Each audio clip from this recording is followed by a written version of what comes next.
This is Michael from Science Out There, and I'm the guy who back in January of 2020 made a forecast for this spring and our prospects for tornadoes and storm chasing.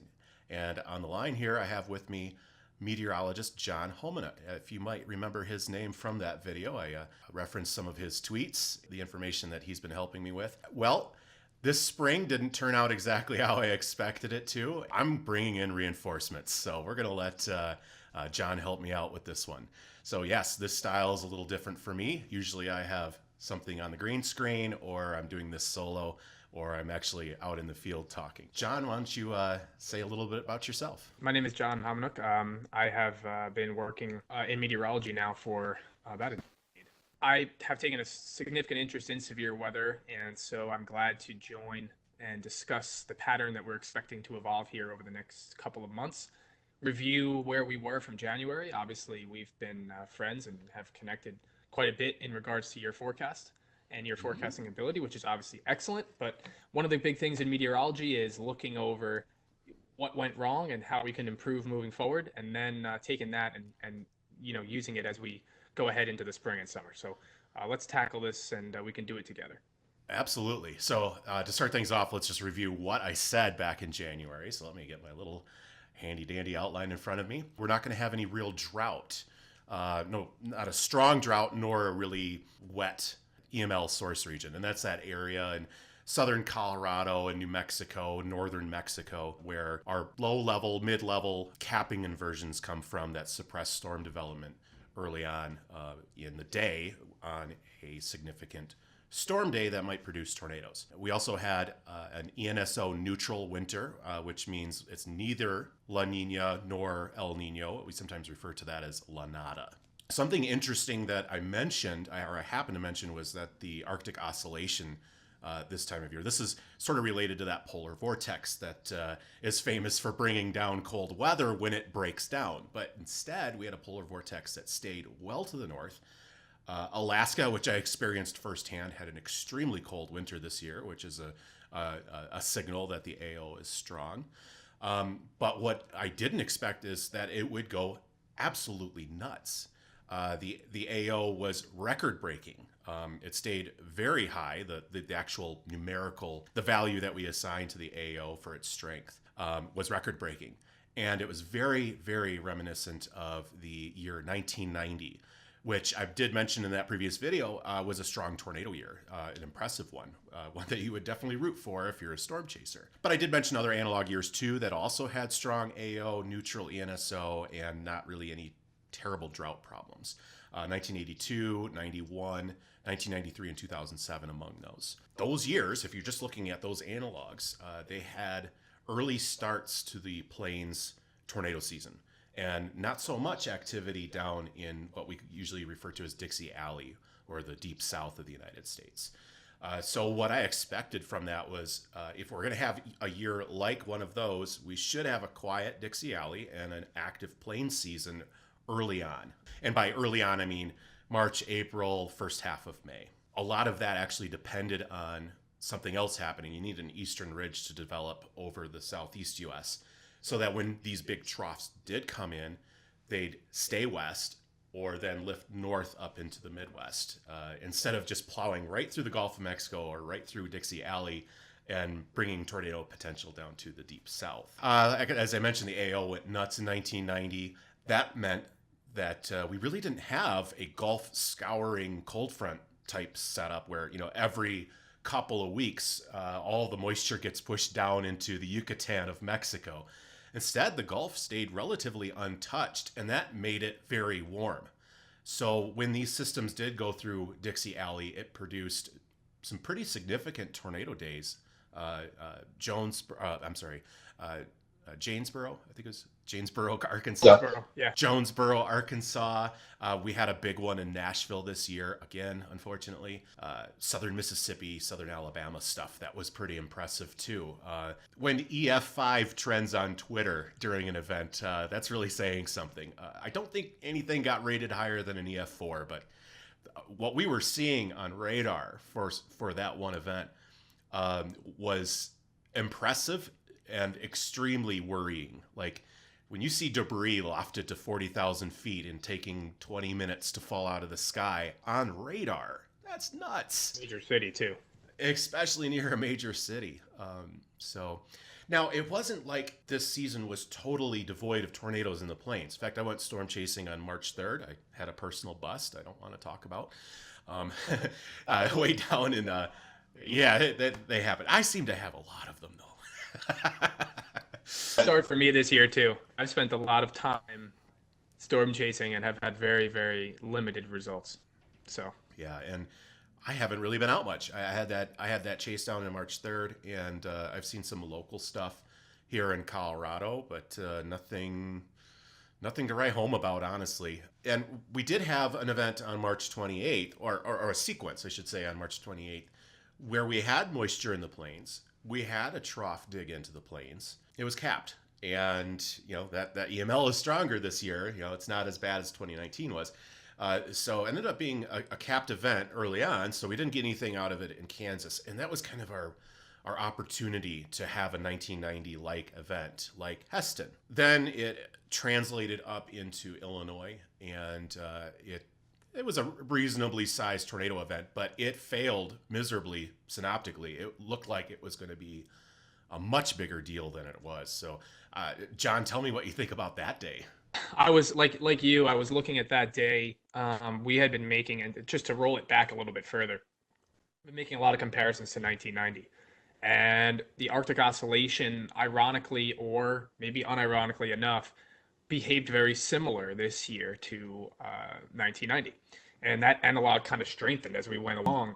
And what we saw was a double peak of that Arctic Oscillation and very similar behavior in the higher latitudes. So in areas like northern Canada or Greenland, the behavior of the polar vortex and the Arctic Oscillation up in that region was very similar to what we saw in 1990.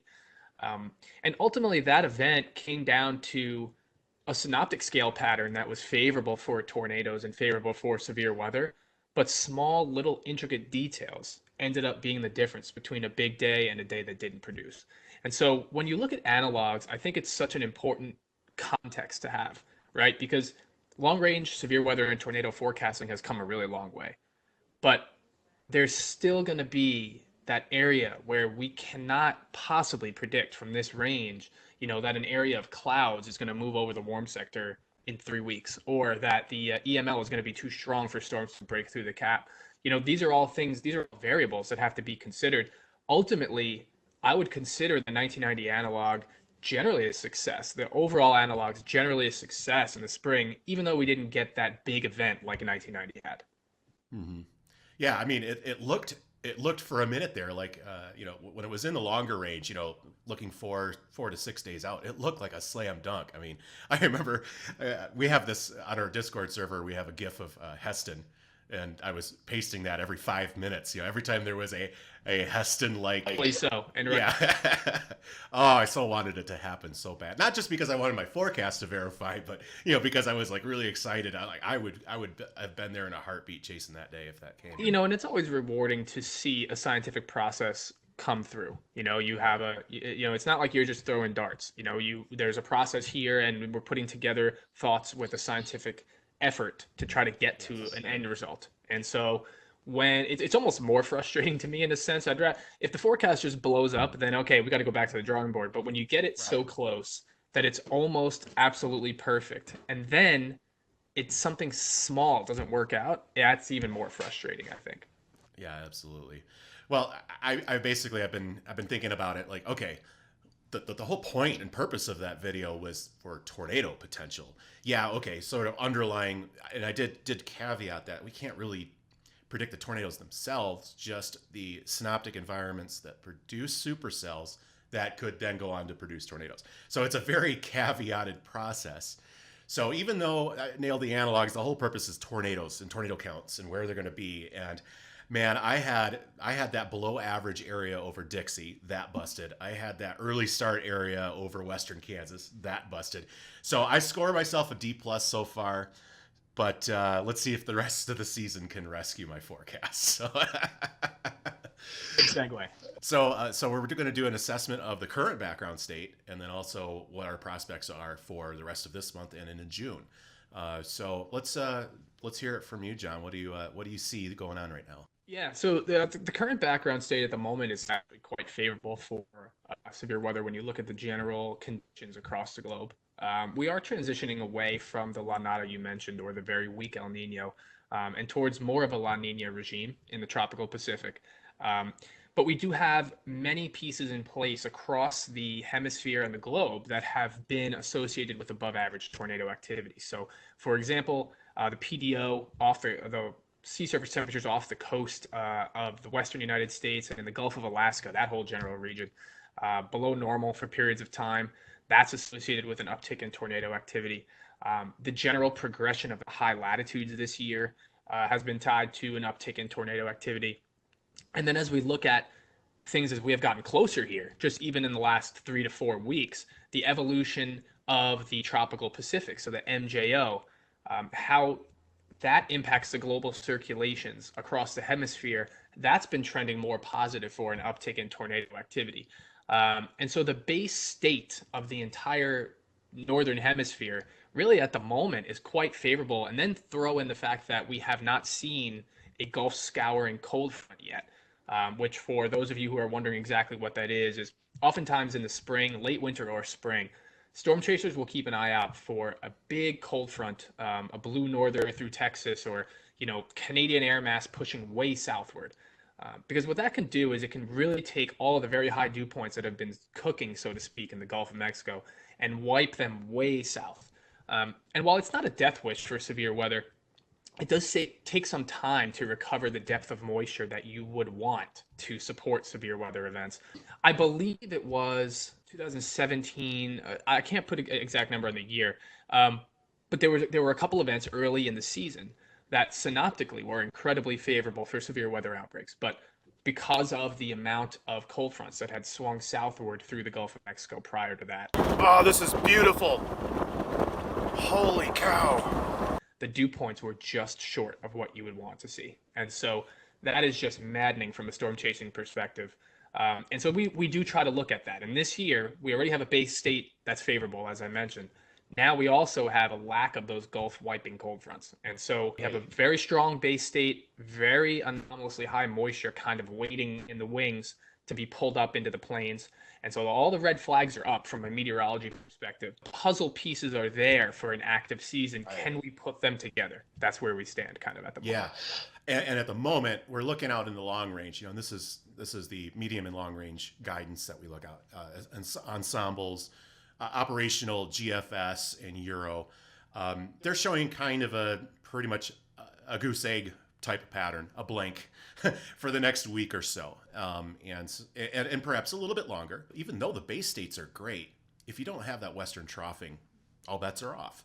And so now we need to transition into a synoptic pattern where western troughing can bring these systems across that nice warm sector, rising up out of the nice warm Gulf. You mentioned the MJO. So where are we at right now, and where are we headed, and what's the time frame for that? Yeah, so right now the tropical forcing is actually highly unfavorable for tornadoes. We have a very disrupted North Pacific jet stream, and even if you take a generally unfavorable MJO state, where the phases where we are right now, where the tropical forcing is located, does not help to induce troughing in the western United States. Then add on top of that, what we've seen in the last 2 weeks is what they call the final warming of the stratospheric polar vortex. And so every year, the polar vortex and the stratosphere, so tens of thousands of feet up above our heads, that polar vortex breaks down in the spring. And so when you see the final warming, if it's a dynamic final warming like it has been here, that disrupts the entire mid and upper level jet stream in the higher latitudes. Nice.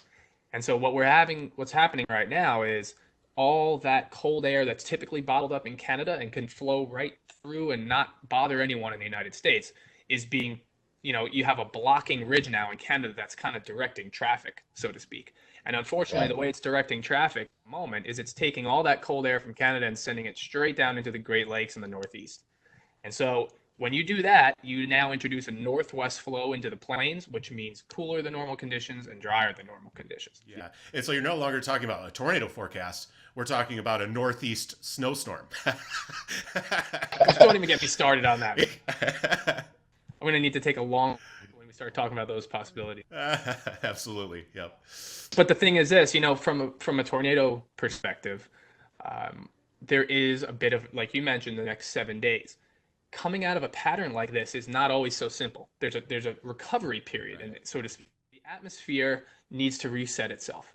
Um, that being said, all of the signs are still there that by the middle of the month of May, which is obviously the critical time frame for storm Right. chasers, by the middle of the month of May, we're going to see the tropical forcing shift. And so where it stands right now, where that convection is in the tropical Pacific, is going to change substantially. And it's going to move from Western North America all the way towards the Indian Ocean. That's going to become the focal point of tropical convection. And so when that occurs, there's a lag time of about 10 to 14 days. But when you have what's called a standing wave, so basically you have convection that's kind of oscillating in that region, but not really propagating, right? So you have thunderstorm activity in the Indian Ocean that maybe drifts towards the mid-continent, but doesn't really shift all the way across the tropical Pacific. When you have that sitting in that region, most of the analogs that roll forward 10 to 14 days, almost all of them really, the strong signal for troughing to move into the western United States. Absolutely. So it's going to be about that balance, right? When do we get the troughing out of the Northeast? And when do we shift it into the West? And it's not going to be a clean process. You know this. Meteorology is not Yep. just, oh, let's flip the switch and switch these two things around. So there's going to be a transition period. And the May tornado forecast is going to revolve heavily around figuring out how that transition evolves. Absolutely. And I'll bring up that I talked a little bit about this in my May follow up last year, and I put that out around this time last year. And I said a lot of the same things were kind of on the horizon. And so there's some weird similarities. Well, they're not weird. There's some similarities between how this year is evolving and how last year is evolving. And as we know, 2019 ended up being a big year, but that doesn't mean that everything's going to play out the same way this year. So tell us what some of the failure modes might be going into the end of May. What could go wrong, right? Yeah, so using 2019 as an example, I found, the tropical forcing progression in 2019 to be much more favorable in terms of almost eliminating the failure modes, so to speak. You're Mhm. always going to have failure modes like smoke coming from wildfires in Mexico. But but in general, when you have an evolution like 2019, where you have a propagating wave of tropical convection, a strong one, so the MJO was very amplified. And you had angular momentum decrease. Everything, the GWO went through the proper phase space, and without getting into too much technical detail, just imagine everything last year, 2019, was much more strongly forced. You had much more impetus to get it there. So this year is a little bit more convoluted because it's more of a low frequency signal. So it's going to take some time, I think, to get where we want to go. And so that's why we're Right. looking a little bit later. 2019, by May 15th, the switch was flipped already because we had Mhm. troughs barreling into the West Coast. The entire tropical forcing regime was on fire. Everything had changed. This year is going to be a little bit slower. But in terms of actual failure modes, I think one of the big things that could happen, and it might not be a failure mode, but maybe more of a delay, so to speak, is if Yeah. that balance between the high latitude blocking that lingers and tends to linger when you have synoptic setups like this in the next 2 or 3 weeks, if that kind of deflects or inhibits some troughs from making their way Yeah. into the western United States, that's one of the biggest delay modes, I would say, where we could have to Right. push this back a couple days. Already we're starting to see on operational and ensemble, GFS, Euro, the very end of the period, things are starting to light up, flip the switch, as you said. So even they are starting to catch hold of some kind of a process change is going to change things synoptically right at the end of the period. It's too far out, but at the same time, it's very encouraging for storm chasers, at least. Yeah, yeah, and one of the Yeah. things I've been stressing internally and externally over the last couple of weeks is, forecast models and ensembles. Sometimes you really have to look beyond what they might be showing. And Mhm. last week at this time, or a week to 10 days ago, all you saw in these models was an endless cold pattern with Yep. temperatures 20 degrees below normal across the United States and a ridge on the west coast, and that's because models struggle with intricate things like tropical convection in the Indian Ocean. You Yep. can't expect them to figure this out. And as you roll forward, if they initialize that incorrectly, struggle with the amplitude of something like that initially, rolling those forward, even on an ensemble, you're just not going to get the results that you want. You're not going to see the changes. And so, if you understand how these processes evolve and you really dig into the meteorology behind it, you can out forecast the forecast models. And so, I think that's where we are right now. We're starting to see the ensembles and the model guidance catch up and start to show some of these things. Um, but I would caution it's going to be a little while still before we get into really the Yeah. the Grand Slam range, which is when we're inside 120 hours and we're seeing these troughs are coming into the West Coast. There's lots of moisture. We have ample flow in the mid levels. It's going to be a little while still, but I agree with your general sentiment. We're starting to see it. We're starting to see that progression, and I Mhm. imagine this general momentum will continue for the next week or so. Yeah, I absolutely hope so. I've been kind of bored lately. So let's just go out and say, what do we think of the end of May and June in terms of averages, regional placement? Is there anything we can say to that, really? Like, I feel like with the ample moisture that we have available to us and the EML not being particularly strong, I feel like that does still push things further west. Looking at Kansas Colorado border, and you and I have both looked at climate forecast models, the can't forecast shit system, uh, and saw that we keep showing a bullseye over western Kansas. So what do you think? What do you think we get? Funny, I mean, with forecast models, I always try to take everything with a grain of salt. You have to weight everything properly as you roll through your forecasting process. But I always pay attention when something is continually showing something over and over, and it's not just a persistence forecast. You're not looking at a model that's just spitting out the same thing because it knows nothing else. And so Right. when something like the CFS is showing a huge precipitation anomaly in the high plains in the middle and end of May for Mm-hmm. 30 days straight, averaged over 30 days of ensemble runs. I mean, it's probably something to pay attention to. At the very minimum, it's something you should maybe investigate a little further. And so, lo and behold, here we are now, and there it is again on other models. Now we're seeing that same type of, we're looking at the European ensemble and the GFS ensemble towards the middle and end of May, and the light bulb goes off in your head, and you're like, this synoptic pattern favors exactly what we were looking at 2 months ago. And so Yeah. I think to answer your initial question, I think the when I look at potential for above average, going off of what true averages are, Mm-hmm. above average tornado potential is in that region, is in the high plains from late May to early June.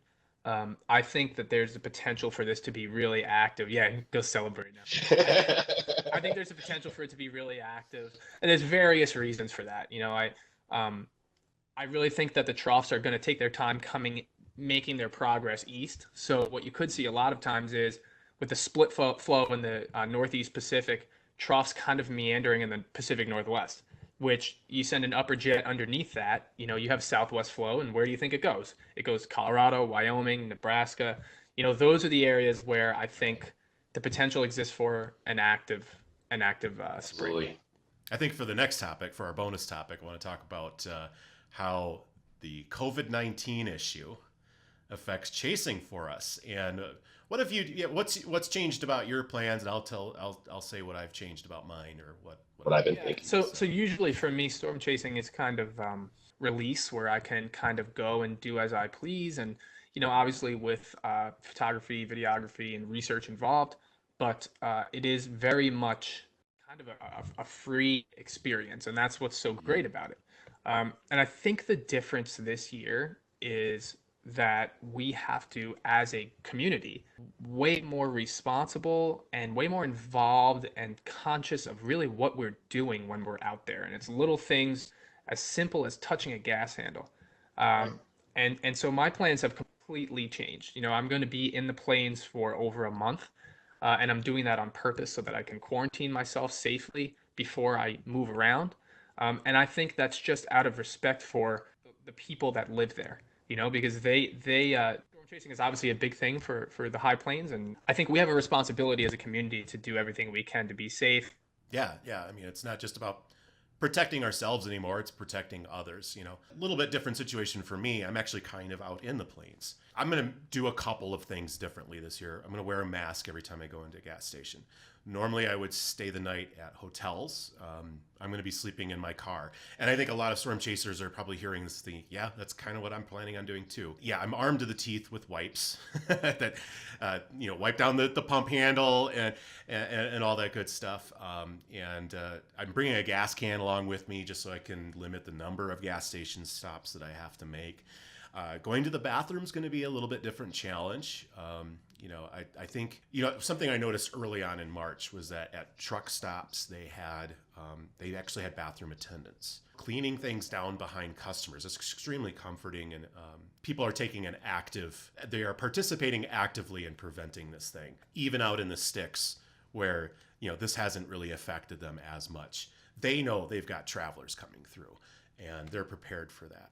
But I don't want to make their job any worse or more dangerous by being there. And so I'm going to have to come up with special plans for for bathroom breaks. Credit, to agree with what you're saying. It took a lot of thought before committing to anything. I think 2 months ago, a lot of plans were very uncertain. We didn't know if it was even going to be okay to move around.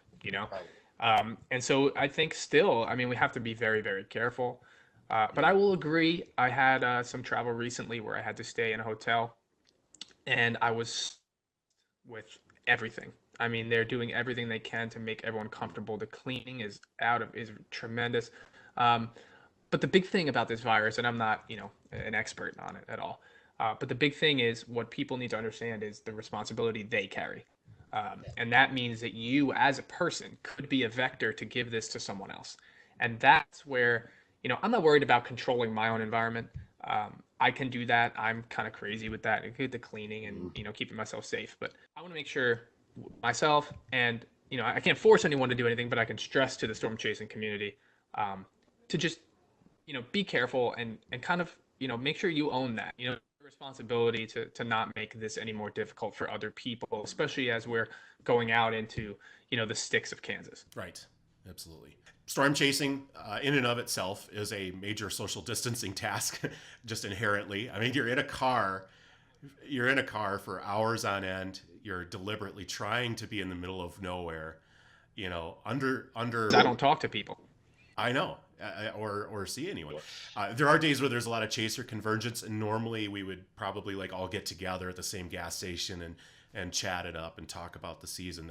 That's not going to happen. Catch me at the end of some dead end road. Nobody knows where I'm at. Yeah. So I absolutely appreciate you coming on here to talk to me and talk to our audiences, at yours too, because tell me how to find you on YouTube and where people can find you on Twitter. Yeah, so the best way to do this is to go through my website. So my website is justmyname.com. So it's JOHNHOMENUK.com. That's johnhomenuk.com. And on there, I've really launched, in the last couple months, just kind of a chase log, tornado forecast for each week, and monthly tornado forecast as well.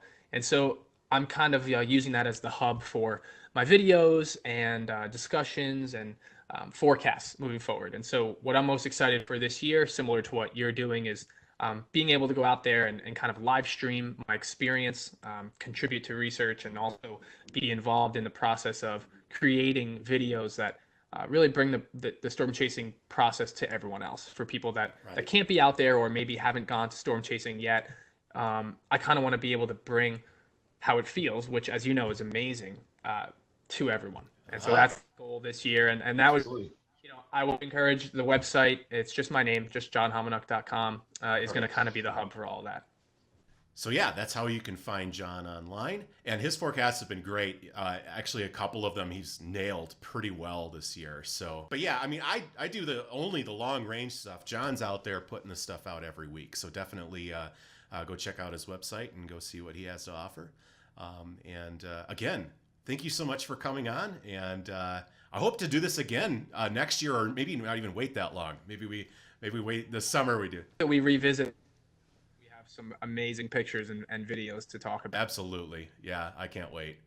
Oh, and here's to hoping I don't have a season like last year with lots of personal busts and Mexican smoke and flooding and all kinds of junk. So we'll have something to review, right? That's right. There'll always be something to talk about. So Well, fantastic. Thanks again, John, and hope to see you out there from 6 feet away. All right. Have a good spring.